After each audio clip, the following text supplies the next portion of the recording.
Gente que Fala, sempre ao vivo, de meio-dia a 1 pela rádio Trianon, AM 740 São Paulo, Rádio Universal, AM 810 Santos, AltV, www.altv.com.br, reapresentação 6 da tarde, TV Guarulhos, canal 20 UHF, canal 3 da NET em Guarulhos, 11h30 da noite.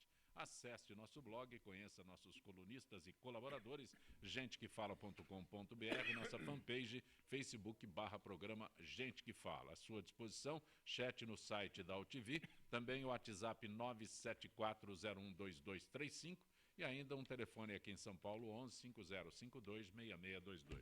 Quinta-feira, edição do Gente do MPD que Fala, parceria do Gente que Fala com o movimento do Ministério Público Democrático.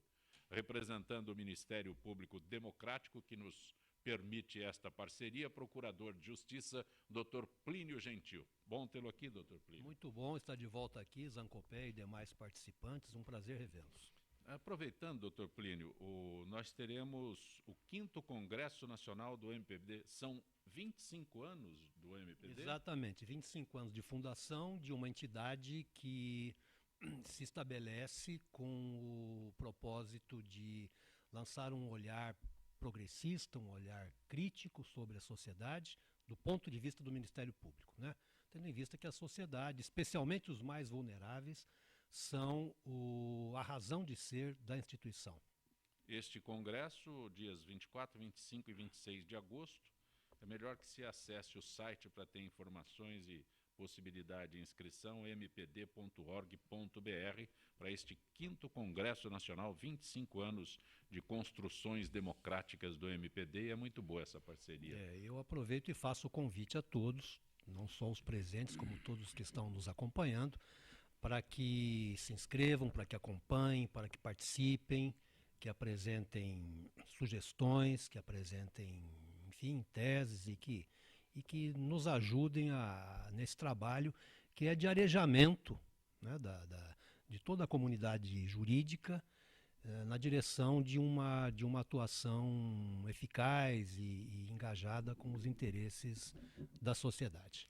Prazer tê-lo aqui, doutor Vladimir de Freitas.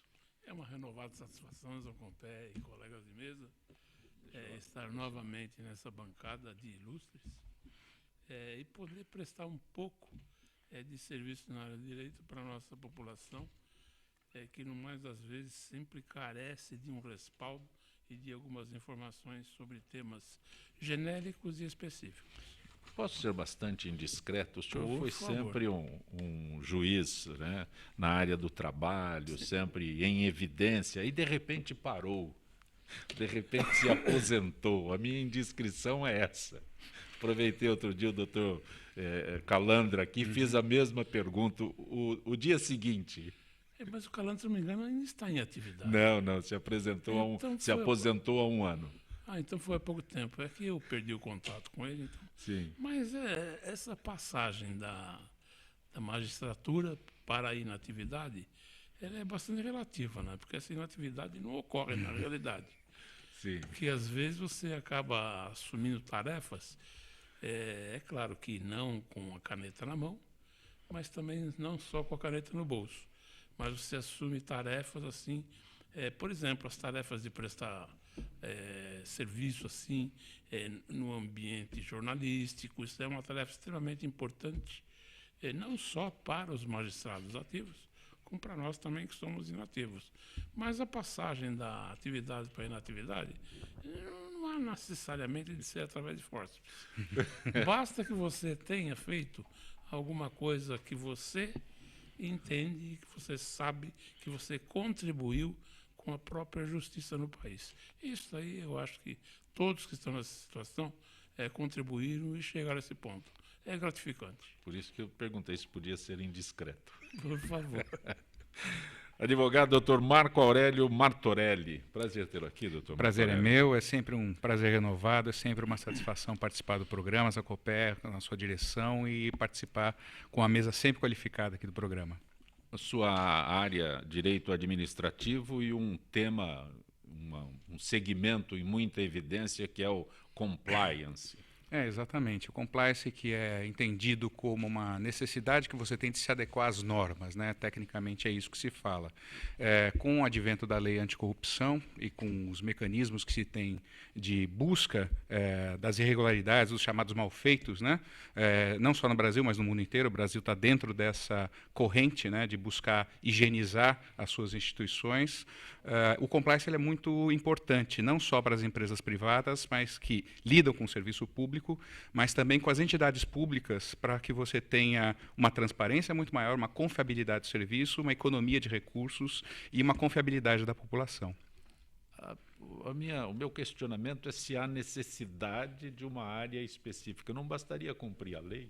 Então, essa é sempre uma discussão que a gente fala. Quer dizer, a gente... Extensiva ao Dr. Plínio também. Não, é muito bem colocada essa questionamento, porque o que acontece? É obrigação das pessoas cumprir a lei. A lei é posta, ela é discutida na Câmara, no Senado, Congresso Nacional, ou então nas outras entidades parlamentares, e você tem o que se chama de enforcement, né? Você tem uma necessidade de aplicar essa legislação.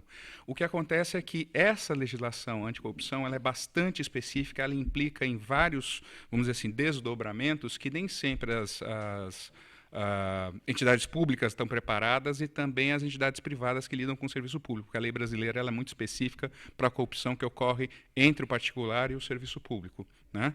Então, existe sim uma necessidade de adequação muito grande, a Lava Jato é o exemplo disso, né, de você modificar as culturas, e eu acho que essa legislação tem um grande benefício que traz para a sociedade, é que ela não é uma legislação de papel. Muitas das pessoas que estão presas no processo da Lava Jato, que é o mais evidente, né, mas nas outras operações também que estão acontecendo, elas estão sendo presas porque no papel elas cumpriram toda a legislação, mas na prática não.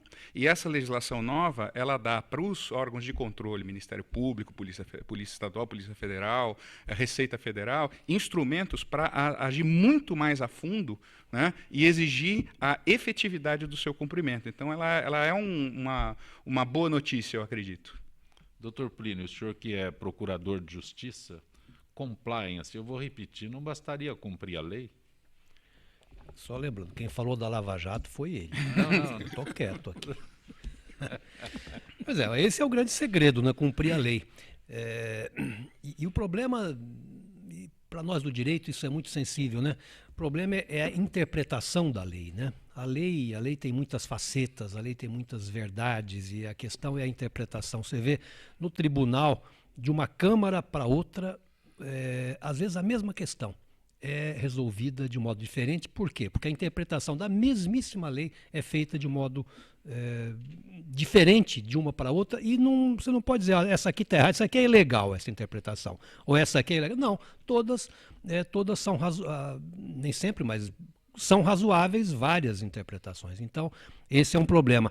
Outro problema que eu acho é que nós temos leis demais. Né? É uma tradição, parece que lusitana, do direito legislado. Tem um probleminha, vamos fazer uma lei. Acontece um crime, não sei o quê, lei. O crime, não sei o quê, mexe na lei dos crimes hediondos. Aconteceu isso, inclui lá. E chega uma hora que você tem um emaranhado de leis que fica difícil até seguir, até conhecê-las, né? E fora aqueles remendos que vão sendo feitos, desviando um pouquinho, mas eu me lembro, por exemplo, que há uns anos foi aumentada a pena do crime de estupro no Código Penal. Muito bem, é realmente gravíssimo, tem que ser uma pena alta e tal. Só que ela bateu na pena do homicídio. Ela ficou igual à pena do homicídio simples, né? Com a diferença de que o estupro é hediondo, tem um tratamento penal mais grave e tal. Quer dizer, por mais que você queira atuar severamente em relação a um crime repulsivo como é o estupro, você não pode igualar a pena do homicídio. Né? É preciso essa técnica, essa sensibilidade legislativa que nós estamos distantes ainda. Né? Cumprir a lei é o ideal, mas qual lei? Doutor Vladimir? É complicado esse não tema. Está na pauta, mas eu não posso perder a oportunidade de... Esse tema, Zancopé, Plínio e o Marco Aurélio, é um tema exatamente complicado. Foi muito bem colocado o assunto, tudo. Nós temos uma farta legislação e, na realidade, falta muita coisa que deveria estar na legislação. Esse que eu acho que é o fundo da questão. Não há necessidade de tantas leis. O doutor Plínio lembrou aí esse caso aí do estupro, mas eu me lembro que uma lei, há muito tempo atrás, não me lembro qual era o objeto da lei, mas lá num dos seus artigos, ela falava sobre jogo. Jogo da Caixa Econômica. Sim. Então, essas coisas aí são técnicas que fogem do contexto. É uma legislação que se joga para a sociedade, não só para a sociedade, para quem está na área, operador de direito, juiz, promotor, advogado, também é complexo. Professor, tudo. Eu sempre costumava dizer para aluno tudo, em doutorado, em mestrado, em graduação, tudo, que ninguém é obrigado a conhecer toda a legislação, que isso aí é impossível. O que o profissional do direito, o bom profissional, tinha que conhecer é, em primeiro lugar, identificar o instituto a que se refere aquela legislação, para depois ir buscar a origem do instituto, ver a natureza jurídica do instituto e, por aí, ver se aquela situação se aplica aí. Esse aí seria o grande segredo. Mas nesse emaranhado que a gente vive, a gente é pego de surpresa nesses segredos. E nessa área que foi referida aí de compliance, eu acho que a questão principal aí, que onde eu acho que é o grande problema, é o buzilis da questão, é a parte tributária. A parte tributária é uma coisa assim, que não dá para se ler. Não dá para se ler.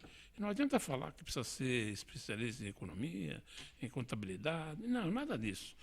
Porque é difícil você ver uma pessoa que conheça essa parte toda.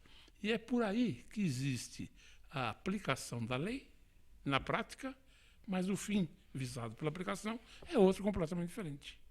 Que esses instrumentos estão na legislação que propicia que se afunde esses assuntos, se aprofunde esses assuntos. É complicado, é complicado. 2 executivos da Unimed paulistana foram denunciados à justiça por corrupção em parceria com um homem apontado como chefe da máfia do ISS, Ronilson Bezerra Rodrigues.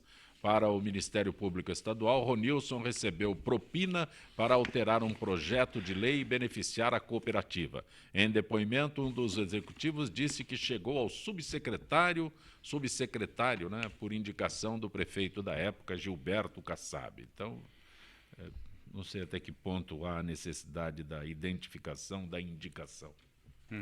Martorelli, doutor Plínio. Esse caso é um caso que ganhou bastante volume de informação na mídia, né? A máfia do INSS, do ISS, desculpa, da Prefeitura Municipal. Me parece que a Prefeitura soube tratar bem esse caso, né? O doutor Porto, que é inclusive oriundo do Ministério Público, e na época ele era o controlador do município, ele tratou com bastante rigor, né? Como se vê, é uma questão ligada ao ISS, ou seja, o Imposto sobre Serviço, ele desdobrou numa relação extremamente mais complexa, porque o caso, assim, as pessoas precisam entender que o crime de corrupção ele é um crime extremamente complexo, né? Não é uma tipificação muito simples. E ele, quando você começa a estudar como que se deu assim, o desvio de finalidade, o desvio de função, o desvio de autoridade das pessoas envolvidas, você começa a ver que isso vai se desdobrando, é uma cadeia, um emaranhado extremamente complexo. E no caso, inclusive, da área da saúde, internacionalmente se tem um trato extremamente mais rigoroso, né? Há tempos atrás, questão de um ano, começou-se uma série de matérias que desdobrou, inclusive, em matérias do Fantástico e coisa, ganharam a grande imprensa, sobre a questão de prótese, né? No seio da sociedade, se tem que os médicos são pessoas de altíssima ética, altíssima respeitabilidade. Se o médico chega para você e fala, você precisa colocar uma prótese, você precisa colocar um stent, você precisa fazer um tratamento extremamente mais rigoroso, você está fadado a aceitar. Quando você descobre que esses tratamentos eles são feitos visando atender metas de venda de empresas farmacêuticas e de empresas que lidam com prótese, isso é extremamente gravoso, né? Então, para restaurar a credibilidade profissional, esse aprofundamento na questão da corrupção das áreas específicas, por exemplo, a área médica aqui que a gente está vendo, é muito necessário e a sociedade médica está bastante atenta a isso. Doutor Vladimir? Eu acho que essa situação aí é o que a gente colocou agora há pouco, né? Tudo que envolve tributação sempre facilita meandros, né? E aqui a gente chegou nesse aspecto, né? O que releva aqui dentro de uma ótica que me parece interessante é a questão de a coisa acontecer dentro de um projeto de lei. E isso aí, normalmente é assim mesmo que acaba funcionando, né? Às vezes, não só dentro do projeto de lei, vamos dizer, em relação ao próprio conteúdo, mas sim a origem do projeto de lei. A quem beneficia aquele projeto, por que esse projeto foi vislumbrado, foi idealizado. A gente vê muito bem isso daí. Nos governos passados, a gente vê, em todos os governos, existe essa questão de projeto de lei, que a gente sempre sabe que pode ter alguma coisa envolvida, né? Então, eu acho que essa questão aí precisaria passar por um aprimoramento, inclusive no processo legislativo. E, às vezes, um projeto de lei, nesse sentido aqui, eu acho que, às vezes, ele dependesse até de uma audiência pública, de pessoas interessadas na área, para poder contribuir, para poder discutir o assunto, inclusive pessoal que tem bastante conhecimento na área de ISS, de tributação municipal, essas coisas todas, para poder colaborar e deixar um projeto mais enxuto, que não permita que algumas coisas escapem pelo ralo. Mas, doutor Vladimir, o senhor também, o doutor Plínio e o doutor Martorelli são operadores do direito. Então, os senhores têm uma conduta ali a interpretar, a seguir. Agora, um legislador não significa que ele conhece a lei. Ele recebe um projeto e não sabe nem o que tem ali dentro. A maior parte das vezes é isso que acontece. Ele recebe um projeto, o esboço de um projeto para tornar lei que... Mas ele tem assessoria técnica para isso. Parece que tem alguém aquele maldozinho em cima. Mas assessoria jurídica ele tem. Ele pode, não sei as intenções dele, mas tecnicamente ele está equipado. Mas da assessoria dele. Isso é muito curioso porque na Assembleia, nos parlamentos, você tem as áreas técnicas, né? Aqui é da Câmara Municipal. Nos parlamentos, sim, né? Sim. Você tem as áreas técnicas e, sobretudo, nos grandes parlamentos, né, das capitais ou mesmo federais, você tem uma equipe de profissionais bastante qualificado e que busca na sociedade debates com segmentos especializados naquele assunto que está sendo definido, né? O triste, né, e aí voltando aí vamos dizer assim, a abordagem do Dr. Vladimir, que é o seguinte, aquela frase atribuída a Otto von Bismarck: não queira saber como são feitas as salsichas e as leis, né? Então não é exatamente uma novidade e nem uma característica brasileira. As salsichas devem ser eu interrompi caprichadas, eu interrompi o Dr. Vladimir exatamente por isso, né? Então, o legislador, ele não é um técnico. Não necessariamente, não se exige isso para ele alcançar o parlamento. Ele né? não há essa exigência como existe a exigência. Mas a sociedade exige que tenha qualidade. Direito, que conheçam direito.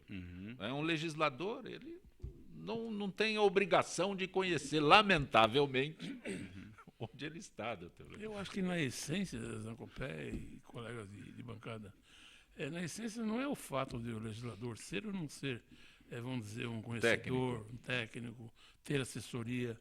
O importante é que ele efetivamente represente a vontade daquele eleitorado. Ele tem que se identificar com o eleitorado que o colocou naquela posição de legislador. E, normalmente, esse caso aqui que a gente está falando, sobre essa hipótese do ISS, será que o eleitorado dele, alguma vez, cogitou que, votando nele, iria passar, ele iria trabalhar num projeto desse sentido? Esse que é o problema. É uma distância muito grande entre o representante e o representado. Ele não representa o representante, o legislador, ele não representa nada, absolutamente nada, aquilo que a comunidade que o elege, mesmo que seja uma comunidade indeterminada, que o elege, tinha em mente. Mas isso aí, a gente vai discutir isso aí, a coisa vai mais longe. Né? Essa comunidade precisaria ter um pouco mais de estrutura também. é que, às vezes, não acontece isso aí. Às vezes o público-alvo, o eleitor-alvo daquele representante é um público que não consegue acompanhá-lo, não tem meios para isso. O eleitorado não cobra também do eleito, né? E tanto que a maioria não se lembra em quem votou. Pergunta aí para mim, quem você votou para deputado estadual, federal, 2 anos atrás? Muita gente não vai lembrar. E o interessante é que esta corrupção aqui, essa manobra, estava sendo feita por meio da inclusão num projeto de lei de alguma coisa ali, né, que modificava a tributação. Interessante que a proposta era tão abrangente, está dito aqui, que o projeto ganhou o apelido de X-Tudo. Os contrabandos legislativos, né? Que eles, pois é, eles costumam fazer. veja o seguinte, então... Por isso, doutor Pereira, que eu disse que quem apresenta o projeto não é um técnico. Pois é. Apesar da assessoria, de Sim, tudo mais. e vira o X-Tudo. E veja, de novo aquela estratégia de tentar legitimar uma ilegalidade, dando-lhe a aparência de algo legítimo, de algo legal. Eu não vou falar de impeachment, de golpe, nada, mas estou falando disso aqui, do X-Tudo, por enquanto do X-Tudo. Né? Vai legitimar o X-Tudo como? Por uma modificação legislativa. A lei, vamos mexer, a gente muda a lei. A lei é assim, não, faz uma lei mais vaga, porque ali cabe qualquer coisa. Né? Eu estou aproveitando essa oportunidade porque é tão difícil esclarecer a população sobre o que acontece, e quando vem aqui uma notícia sobre máfia do ISS, então ela tem raízes mais profundas do que simplesmente a corrupção em si. Claro. Ela tem um alicerce lá atrás, alicerce absurdo, mudar a lei para poder corromper. Talvez a pergunta também tem que ser não só quem elegeu, que comunidade elegeu, que segmento elegeu um determinado parlamentar, mas quem bancou, quem financia. Né? Então, isso passa seguramente pela questão do financiamento de campanha. Não há como você tratar a corrupção nas esferas de representação do poder sem você analisar quem paga a conta, né? Quem que bancou a pessoa para chegar lá. Então, é um misto que a gente ainda não encontrou uma fórmula, né, adequada, onde você tem assim, eleitores conscientes que votam determinada proposta de um candidato, ao mesmo tempo sabem que esse candidato tem compromissos financeiros com determinado patrocinador. Né? Então, quando você vê um resultado desse aqui, se você pegar a lista de parlamentares, né, que fez a votação ou que passou na CCJ, eu fui analista parlamentar durante um tempo, e você percebe na Comissão de Constituição e Justiça, quando chega o projeto de lei, que a pessoa não só não leu, né, não entende nada de Constituição, não entende nada de lei. Por exemplo, eu tinha um deputado famoso aí que todo ano ele fazia os mesmos projetos de lei, ele só renovava, né? E aí, deixar para a gente analisar, de vez em quando ele colava errado, entendeu? Ele justificativa de um, no projeto de outro. Né? Então, tinha um que ele falava assim, criminalizar troco em bala. Assim, mas veja bem, excelência, o direito penal é da órbita federal, não é da órbita estadual, e o troco em bala, não, põe de novo. E passa. Né? Então, existe uma falta de critério, porque tem uma leitura de que o parlamentar ele pode fazer qualquer coisa e o veto vai para o executivo, ele que se vire. Conta para o eleitor que fez. Não quiseram aprovar, disseram que era inconstitucional. Eu fui lá e quis colocar a idade mínima, mas o senhor é vereador, o senhor não pode legislar sobre idade penal. Né? Não, mas eu fui, o prefeito não quis fazer, sabe? E é como o senhor falou, doutor Vladimir, quer dizer, existe uma baixa inteligência, uma baixa entendimento do que faz cada parlamentar. Doutor Plínio, o que pode acontecer aqui? 2 executivos são denunciados, o que pode acontecer daí em diante? Isso depende muito da apuração do que se vai fazer, né? Não sei se há aí um estelionato, um crime de falsificação, pode entrar, envolvendo agente público, vai entrar certamente uma corrupção passiva, uma corrupção ativa. É difícil nessa altura com poucos elementos. Né? Advocacia administrativa. Sim, olha, como toda quinta-feira, a participação da Associação dos Funcionários Públicos do Estado de São Paulo, Gisele Souza, do setor de eventos da FIPESP. Boa tarde, Gisele. Boa tarde, Zancopé. Boa tarde aos debatedores e aos ouvintes do Gente que Fala. Gisele, eu quero abordar hoje o projeto de lei complementar 257/2016, propondo renegociação das dívidas dos estados com a União. A pergunta é: que danos o projeto representa à sociedade, Gisele? Então, Zacopé, as medidas não são apenas contra o funcionalismo, mas também contra todo o serviço público e, consequentemente, contra a sociedade. Os direitos previstos na Constituição só chegam até o cidadão pelas mãos do servidor público. Esse projeto impede novas contratações e também a nomeação de servidores já aprovados em concursos, o que deixa a população ainda mais vulnerável nos atendimentos como saúde, educação, segurança, justiça, controle e infraestrutura. Já os servidores na ativa ficarão cada vez mais sobrecarregados e sem nenhuma motivação. Isso por causa das reduções de verbas e do congelamento dos salários. Um verdadeiro desastre para a sociedade que precisa de qualidade nos serviços públicos. Gisele, o atual cenário de crise política pelo qual o país atravessa representa o que na tramitação de um projeto polêmico como esse no Legislativo Federal? O momento atual é totalmente favorável para esse tipo de projeto. Também existe um grande interesse dos governantes dos estados para aprovação da matéria sob a justificativa de que os cofres públicos estão vazios. Além do mais, os governos dos poderes executivo, federal e estaduais exercem forte influência nos parlamentares, o que aumenta o perigo de uma tramitação rápida. Gisele, já há uma mobilização de servidores na tentativa de barrar esse projeto? Essa movimentação fica apenas em Brasília? Não, a luta deve se estender por todo o território nacional. Embora esse projeto de lei esteja em tramitação na Câmara Federal, sabemos que cada parlamentar possui sua base eleitoral nos estados e municípios. Portanto, a mobilização dos servidores e de toda a sociedade pode influenciar os eleitores. Na esfera municipal, a base política é fundamental, pois influencia diretamente nas decisões dos estados e da União.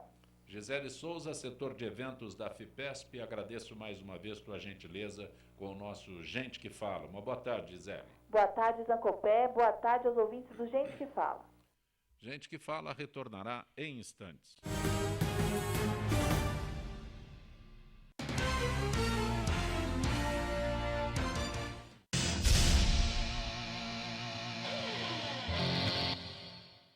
Olá, eu estou aqui para tocar sua consciência. Nossa saúde ganhou o movimento Mama Amiga pela Vida, uma ação social e voluntária que trabalha pela prevenção do câncer de mama. Esse trabalho leva informação às mulheres, apoio e um toque de carinho, com campanhas como a Rede de Pontos de Prevenção e o modelo Mama Amiga, que ensina a identificar possíveis alterações nas mamas. Para saber mais, acesse e participe desse grande movimento pela vida da mulher.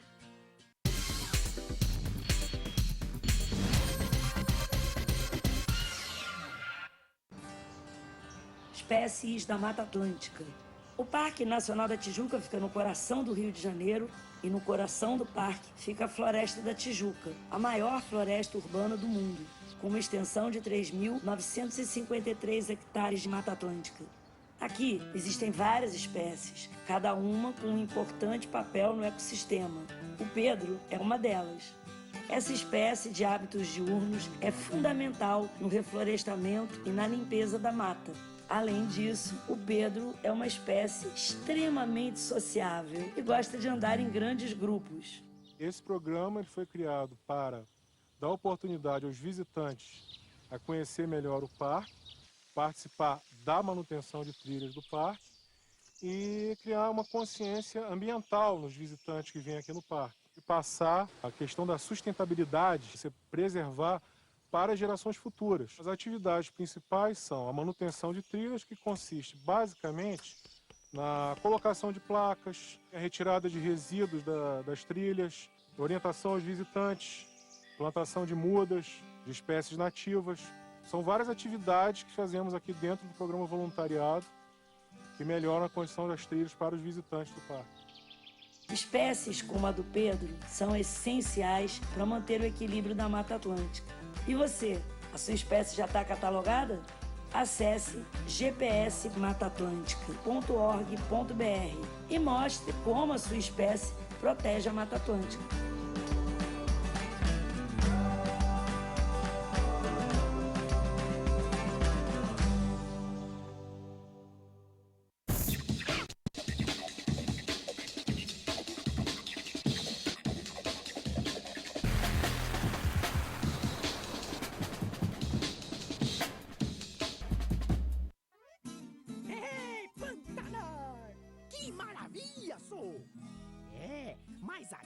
peixes já estão diminuindo. Por isso, é bom cuidar e proteger os rios em pé aqui, ó, de onde eles nascem. O Pantanar depende das nascentes e das cabeceiras. E nós também, ué. Então, pessoal, vamos ajudar. Afinal, tamo tudo junto, no mesmo barco.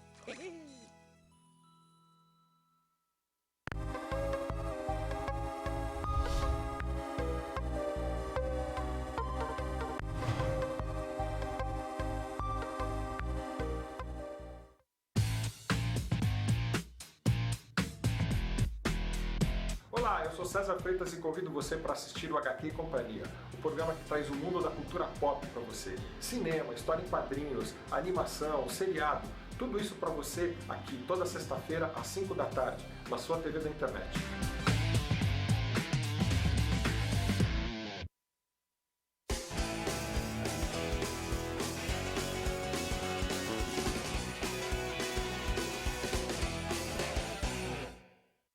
Oi, eu sou Letícia Spiller e quero convidar vocês a fortalecer o movimento que quer criar uma lei para acabar com o desmatamento no Brasil. Nossas florestas não podem mais ser destruídas. São elas que garantem a nossa qualidade de vida. Eu quero floresta em pé, água fresca, clima ameno e desmatamento zero. E você? Participe, assine a petição.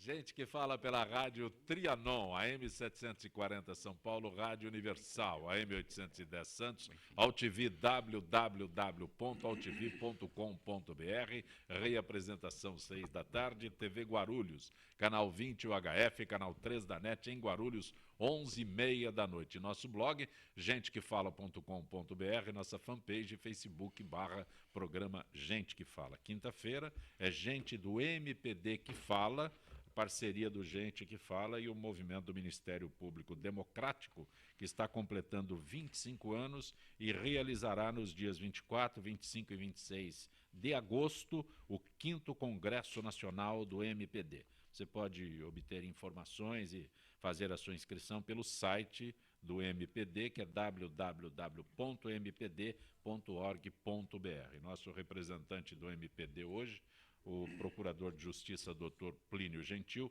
convidado juiz do trabalho aposentado, Dr. Vladimir de Freitas, e o advogado Marco Aurélio Martorelli, que é especialista em direito administrativo, em compliance, participando desta edição, gente do MPD que fala.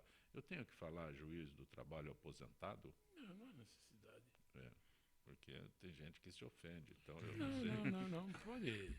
Fique à vontade. Só juiz do trabalho? Só juiz do trabalho, não tem problema. Doutor Plínio, o senhor que é do Ministério Público, o Ministério Público do Trabalho do Piauí abriu ação civil pública contra a Eurofarm, por pedir que a equipe de revendedores da companhia fizesse degustação do medicamento ártico, indicado para tratamento de artrose. Segundo a empresa, em reunião, os funcionários deveriam experimentar 8 produtos de concorrentes antes de fazerem a intermediação entre o laboratório e os médicos. Olha, é isso mesmo que você está falando, né? Desculpa, a notícia é tão absurda que eu já falei, isso doutor mesmo. Plínio, eu preciso do Ministério Público.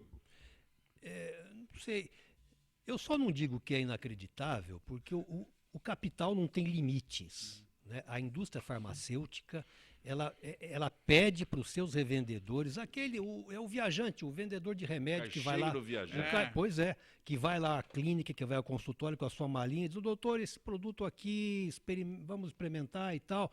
Eu já provei e olha, deu um resultado X, e esse aqui é para artrose, quer dizer esses revendedores devem ser escolhidos seletivamente, não é isso? Não é isso? Para dizer, olha, não, eu provei, inclusive aquela questão da minha artrose já foi resolvida, e eu fico imaginando se isso se aplica a todos os medicamentos, né? Porque alguns muito específicos, você teria que ter uma equipe de revendedores especialmente escolhida para provar isso, aquilo, para dizer, deu resultado, não deu, né? É realmente incrível, né? Mas isso é da dinâmica, né, da economia. A empresa privada que fabrica remédio, ela não está preocupada com a saúde, não está preocupada com nada disso. Se ela está preocupada em lucro. Sim. Se ela não for contida pelo Estado, pela sociedade organizada, isso não tem limite, não tem ética, não tem lei, não tem nada que contenha isso. Imagina essa cena, o vendedor de remédio... Ética que oriente. Não, nada, ele tem que... Olha aqui, ele não é um só que ele prova, ele tem que experimentar 8 produtos concorrentes e depois aquele, para dizer, não, aquele é o melhor. Fico pensando na lógica disso. E depois ele chega para o médico e fala isso, e o médico faz o quê? Será que aceita isso? Então. O que o médico faz? Essa é a pergunta que a gente faz. Quer dizer, como a gente falou no bloco anterior, a indústria farmacêutica ela internacionalmente ela é especialmente objeto de uma ação de investigação dos meios de compliance com corrupção. Isso aqui é um exemplo claro. Né? Quer dizer, como é que você, uma indústria farmacêutica grande, né? Aqui está dizendo a Eurofarm, é uma indústria que fabrica normalmente genéricos, é uma grande empresa, né? E ela dá, assim, do ponto de vista científico já é um absurdo, né? Do ponto de vista ético, é indescritivelmente absurdo, né? E do ponto de vista comercial, é um tiro no pé, porque, afinal de contas, você não consegue nem acompanhar, você tem protocolos de médicos internacionais que você tem que fazer para você lançar um medicamento. Como é que um representante de uma empresa, qualquer que seja, ela fala, não, toma aí. Como toma aí? Né? Aí você chega, toma um, agora toma o outro. Você tomou 8 no intervalo de quanto tempo? 1 mês, 2 meses, 3 meses? Quem acompanha se o resultado é melhor ou pior? Quer dizer, o fato de ter sido no Piauí, quer dizer, em que pese o Piauí ser um estado que mereça todo o respeito, não tenho nenhum preconceito contra o Piauí, mas, assim, notadamente, os mecanismos de controle tendem a ser mais frouxos nos estados que são mais vulneráveis, mais pobres. Né? Então, você submete ainda por cima uma população inteira, porque você está submetendo os funcionários dessa empresa e, eventualmente, até os próprios consumidores, né, que deveriam ser os objetos especiais da atenção. E o Ministério Público do Trabalho trabalhou nesse sentido, ele foi muito bem. Eu acho que tinha que ser uma punição exemplar. Vale a pena acompanhar, do ponto de vista de controle, o que vai se dar com relação a isso. O senhor quer comentar sobre isso, doutor Sim, Vladimir? com certeza. Essa situação aqui que está retratada é uma situação envolvendo a indústria farmacêutica, que a gente sabe que é uma das mais poderosas do mundo, e eles não têm nem eira nem beira, viu? Eles vão mesmo a fundo.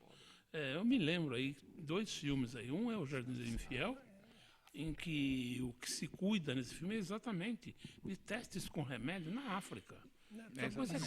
Exatamente que nós estávamos comentando isso. Existe também outro filme, que eu esqueci o nome desse outro filme, que o que se está testando é exatamente a agulha de seringa.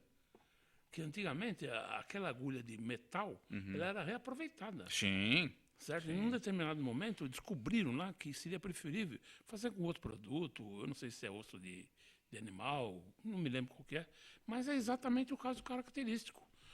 Essas coisas acontecem. A gente vê aqui que esse universo foi colocado nessa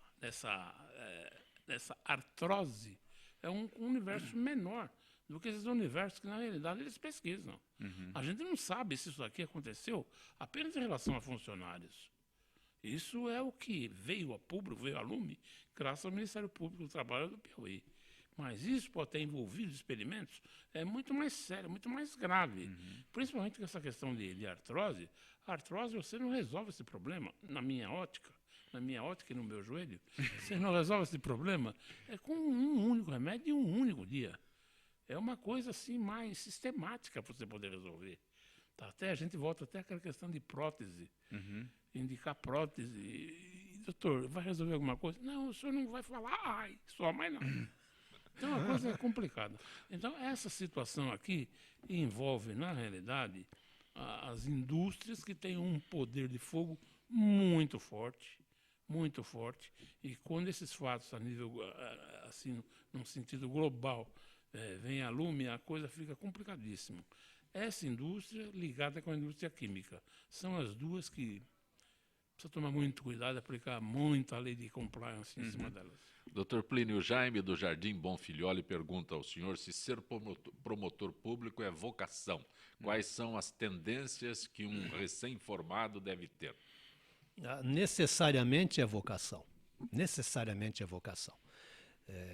É uma daquelas perguntas que a gente às vezes vê, né? Mas é muito difícil ser promotor, especialmente quando você está em situações de mais exposição, como no júri. Eu fui promotor do júri, e você fala para o público, você tem que debater ali muito abertamente, dar apartes, responder aos apartes imediatamente, você não pode levar para casa para pensar. E eu já vi a pergunta assim: olha, doutor, é muito difícil, é muito difícil ser promotor do júri. Eu digo, olha, ou é muito fácil ou é impossível. Não dá para ser muito difícil, né? Então, depende de vocação, depende da sua empolgação com aquilo. O que é que vai levar alguém a descoberta dessa vocação? Eu acho que é essencialmente a questão do espírito público. O que o Ministério Público faz é a defesa dos interesses sociais, do interesse público, do interesse daquele que é vulnerável, daquele que não pode se defender. Me parece que essa é o principal ingrediente da vocação. A vocação é absolutamente necessária e indispensável. Dr. Vladimir Júlia das Perdizes, como anda o atual nível do ensino de direito, principalmente na pós-graduação? Quero saber a Júlia. Eu estou um pouquinho distante desse contato, mas ao que eu sei, a parte de graduação ainda deixa de desejar em algumas áreas, né? Não em todas.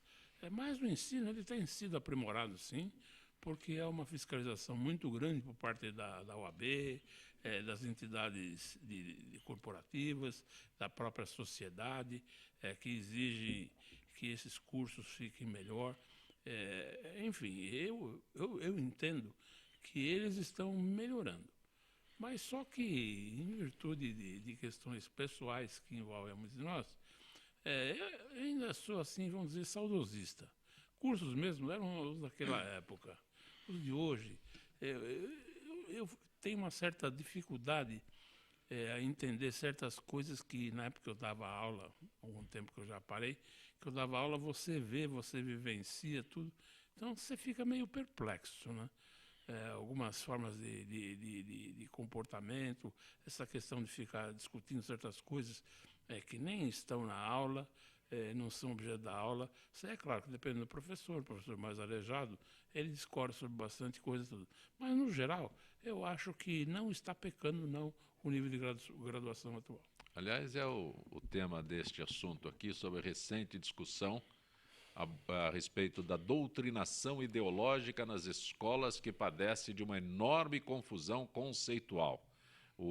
A opinião é do advogado Guilherme Nostra, que participa com frequência do nosso Gente do MPD, que fala: de um lado, tentar coibir que um professor manifeste em sala de aula suas convicções ideológicas e um evidente atentado contra a liberdade de expressão. Por outro, admitir que se estabeleça em sala de aula uma militância política ou partidária parece um desvio de finalidade da proposta educacional. O senhor quer acrescentar alguma coisa? Eu começaria dizendo que, na realidade, os direitos não são absolutos.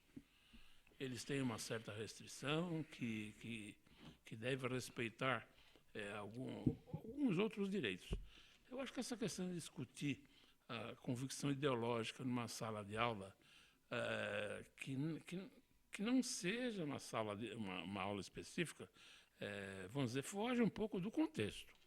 Não que deva ser proibida, mas eu acho que foge um pouco do contexto.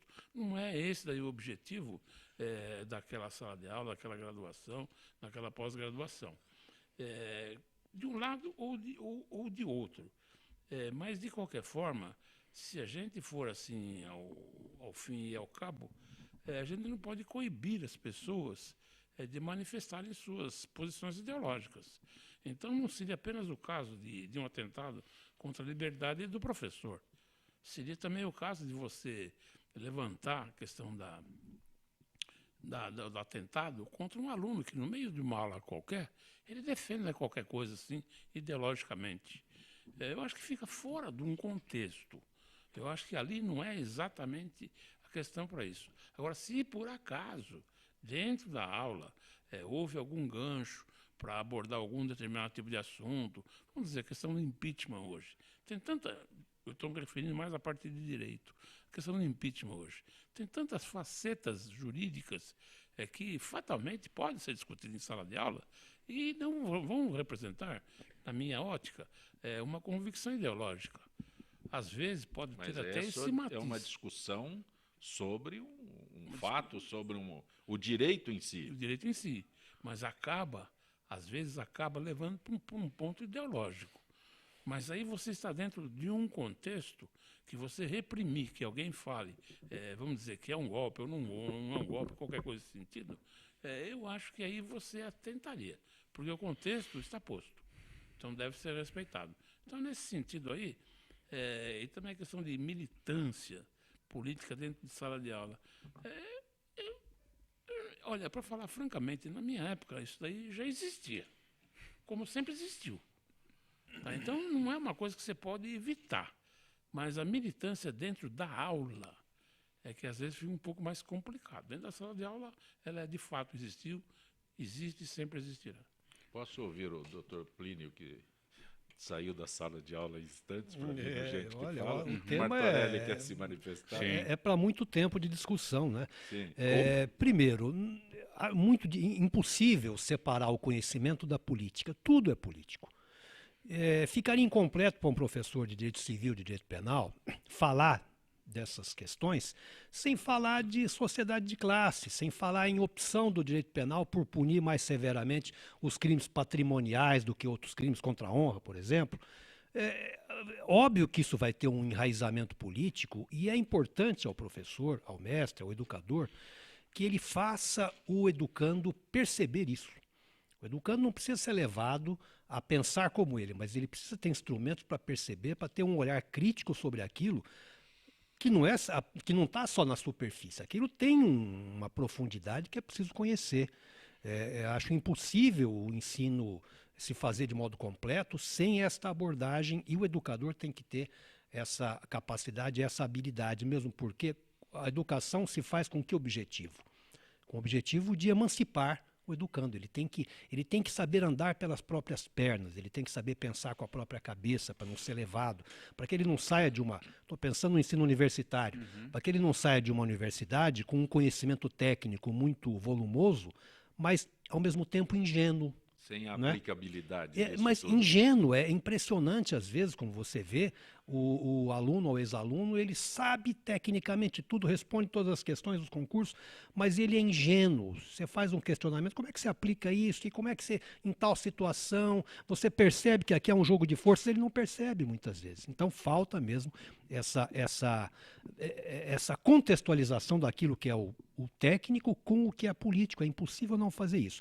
Agora, uma coisa muito diferente, que acho que tem que ser realmente verificada, é que há às vezes, por exemplo, há mestres que na sua exposição demonstram homofobia, preconceito de origem, porque o sujeito vem daqui ou vem dali, não é? Quer dizer, essa intolerância que parte do mestre, isso tem que ser melhor verificado, isso não pode ocorrer, né? O educador está ali para abrir a cabeça do educando e não para impor critérios de intolerância.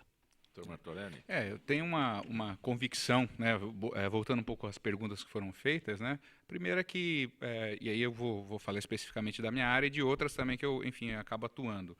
Para você ser um profissional de qualquer área, mas do direito em especial, você tem que ser uma pessoa apaixonada, né? A paixão, ela aflora na faculdade, né? Porque você é exposto, como bem colocou o Dr. Plínio, assim, a vários tipos de pensamento. Então, você direcionar para qualquer vertente do pensamento como vamos dizer assim, deliberadamente fazer uma doutrinação dentro da universidade é um crime, não só com relação à parte de ensino, mas com o país inteiro, porque os universitários, vamos dizer assim, eles são as pessoas que têm a condição de fazer essa avaliação do ambiente universitário, é um ambiente de debate, necessariamente. Se você olhar, por exemplo, para quem, enfim, toca instrumento musical, uma bateria, alguma coisa do gênero, toca samba, um pandeiro, o que acontece? Você não consegue tirar um som bom se você não aperta todas as tarraxas de uma maneira uniforme, né? Na universidade, como é no Poder Judiciário, como é no Ministério Público, como é na própria advocacia, as pessoas elas podem ter as suas tendências, mas assim, do ponto de vista de unidade, tem que ser uma coisa basicamente uniforme,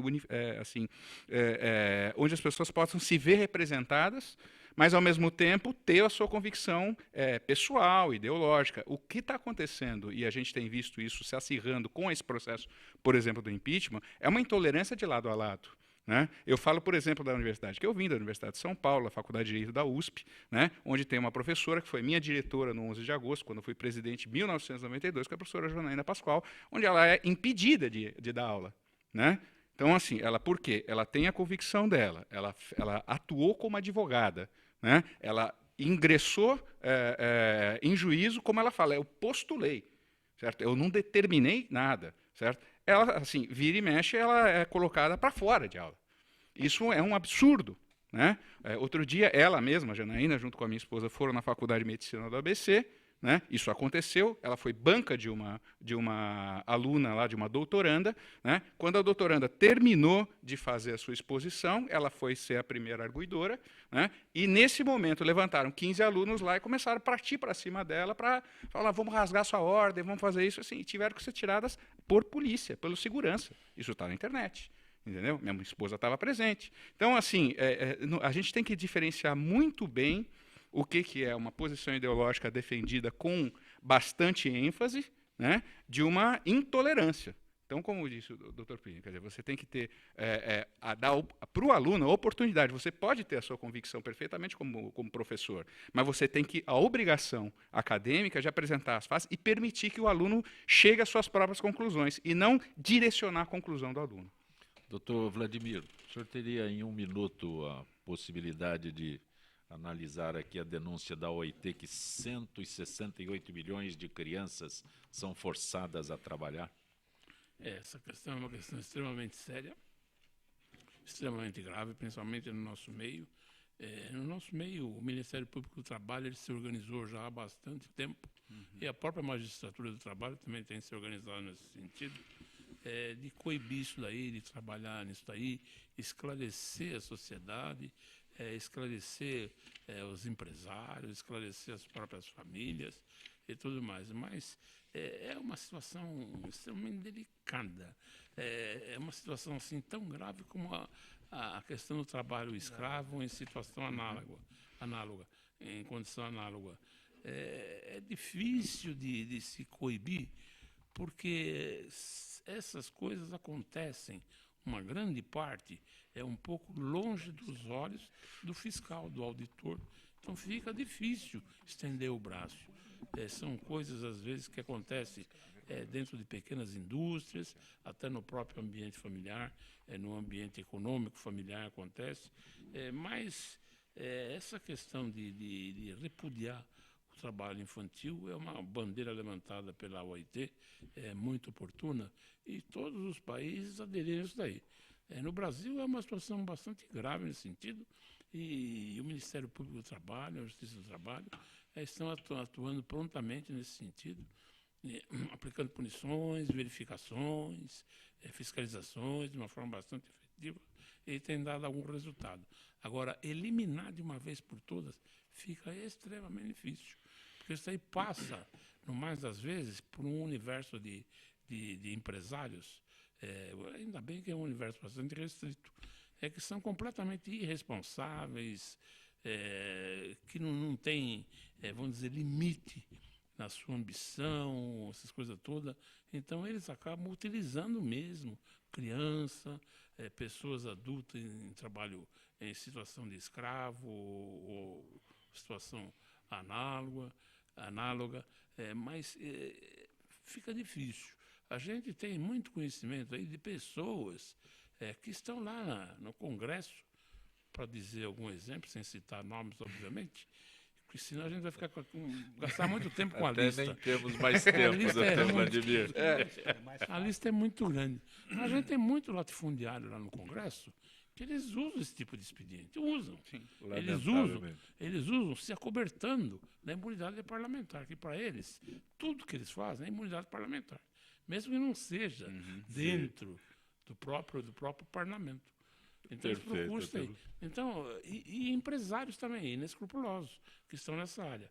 É mais a atuação do Ministério Público do Trabalho, em primeiro lugar, que o Ministério Público do Trabalho ele tem a iniciativa, e o Judiciário é inerte nesse sentido, constitucionalmente inerte, tem a iniciativa de fiscalizar. Então, o trabalho do Ministério Público do Trabalho é elogiável, é um trabalho presente, atuante e tem dado bastante fruto. E o Judiciário trabalhista, ele tem sido bastante sério, bastante rígido nessas questões. A gente vê as multas que estão sendo impostas por aí em decisões, coisas que evoluíram no âmbito da Justiça do Trabalho, é uma nova construção de jurisprudência. Doutor Vladimir, eu lamento, mas nós não temos tempo. Este é o meu poder sobre o... É o poder da caneta, né? Um abraço, doutor Vladimir. Agradeço. Muito obrigado. Doutor Martorelli, muito bom tê-lo aqui. Eu que agradeço a oportunidade. Será um prazer tê-lo. Doutor Plínio, muito bom também. A pauta ficou na metade, por enquanto, que é um bom sinal, né? Foi produtivo. Muito bom, prazer em reencontrá-los. Agradeço a possibilidade de estabelecermos esta parceria, gente do MPD que fala. Isso, uma satisfação para nós também. Gente que fala tem a direção-geral do jornalista Fausto Camunha, diretora de produção Zenilda Salvato, redação Pedro Schiavon, produção cultural Ricardo Godoy. Na rádio Trianon, Benê, Cléo Rodrigues, Neildo Neres, Ricardo Valim. Na direção da TV Guarulhos, Fernando Mauro. Na direção da UTV, Alberto Luchetti. Na técnica, James Eduardo, Marcelo Fontan, Sérgio Oliveira e Iago Matsumoto. Estaremos de volta amanhã, meio-dia. Gratos, até lá.